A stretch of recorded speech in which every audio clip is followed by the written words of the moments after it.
بسم اللہ الرحمن الرحیم۔ امید ہے آپ سارے احباب خیریت سے ہوں گے۔ کافی عرصے سے ہر شخص پاکستان ہو، بالخصوص پاکستان میں ہر شخص یہ دعا کر رہا ہے کہ بارش ہو جائے، پانی کی قلت ہے، خشک سالی ہے، اور سب سے بڑی وجہ جو وہ یہ ہے کہ بیماریاں عروج پہ ہیں، دھند ہے، گرد و غبار ہے، ہر شخص بیمار ہے۔ تو ہر شخص جیسا کہ پہلے ادوار میں پچھلے سال تاریخ کو آپ جب پڑھیں گے تو ہر سال دسمبر کے اینڈ پہ جنوری یہ تقریباً یہ بارشوں کا مہینہ ہوتا تھا۔ تو ایک بزرگ تھے، تو میں نے ان سے بھی بات کی تو انہوں نے یہ کہا کہ میری عمر تقریباً 70+ ہو گئی ہے، اور میری اپنی زندگی میں یہ پہلی بار ہے کہ جنوری خشک جا رہا ہے، جنوری میں بارش نہیں ہوئی۔ تو یہ ہم سب کے لیے لمحہ فکریہ ہے کہ آخر کیا وجہ ہے کہ یہ بارشیں نہیں ہو رہی، اور جو اس کی جو بنیادی وجہ ہے جو احادیث سے بھی ثابت ہے۔ سنن ابن ماجہ کی ایک حدیث ہے 4109، وہ میں منشن بھی کر دوں گا۔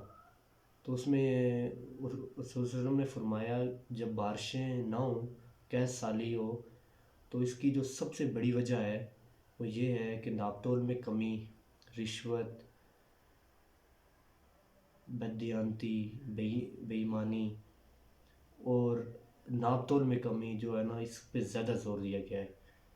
تو اور جو انہوں نے پھر یہ بھی کہا کہ اگر یہ جو جانور ہیں، اگر یہ جانور نہ ہوتے تو بارشیں آپ کے اعمال کے مطابق ناممکن نہ ہوتی۔ تو یہ بڑے ہمارے لیے لمحہ فکریہ کی بات ہے۔ نماز استسقاء بھی ہم لوگ پڑھتے ہیں، لیکن نماز بنیادی رکن ہے، نماز فرض ہے، لیکن نماز فرض ہے، اگر آپ نماز پڑھ کے اگر عمل نہیں کریں گے تو اس نماز کا بھی کوئی فائدہ نہیں ہے۔ وہ جسٹ آپ کہہ سکیں 2 منٹ کی آپ نے 2 منٹ نکالے اور یہ نماز پڑھی، واپس آ کے بے ایمانی، ملاوٹ، دودھ میں ملاوٹ۔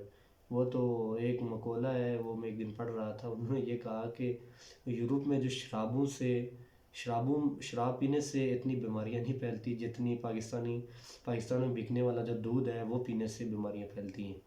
تو دودھ سے وہ شراب کو افضل کہہ رہا تھا، حالانکہ ہونا نہیں چاہیے، لیکن اب آپ کی حقیقت آپ کے سامنے ہے، یہ جو ملاوٹ ہے، کیمیکل ہے، دودھ ہے، یہ کس طرح کا ہے۔ تو یہ ہم سب کے لیے لمحہ فکریہ ہے، اپنے اپنے گریبان میں جھانکیں تاکہ ہر بندہ سدھرے اور اپنے اعمال درست کرے، اپنا قبلہ درست کرے۔ دوسروں پہ انگلی اٹھانے سے پہلے وہ اپنے گریبان میں اگر جھانکے گا تو یہ جو اس ملک میں بڑھتے ہوئے فسادات ہیں، فرقہ واریت ہے، کسی کو کافر، کسی کو غدار کہنا، یہ جو چیزیں یہ سب ختم ہو جائیں گی۔ تو اس لیے اللہ تعالیٰ ہم سب کو صحیح راستے پر عمل پیرا ہونے کی، صحیح راستے پر چلنے کی توفیق عطا فرمائے، آمین۔ اسی پہ میں اختتام چاہوں گا۔ بہت شکریہ۔ اسی طرح میں کچھ ویڈیوز بناتا رہوں گا، جو کرنٹ سچویشن ہوگی ملک و حالات کے، اس پہ میں بناتا رہوں گا، تو امید ہے آپ کو پسند بھی آئیں گی۔ تو بہت بہت شکریہ۔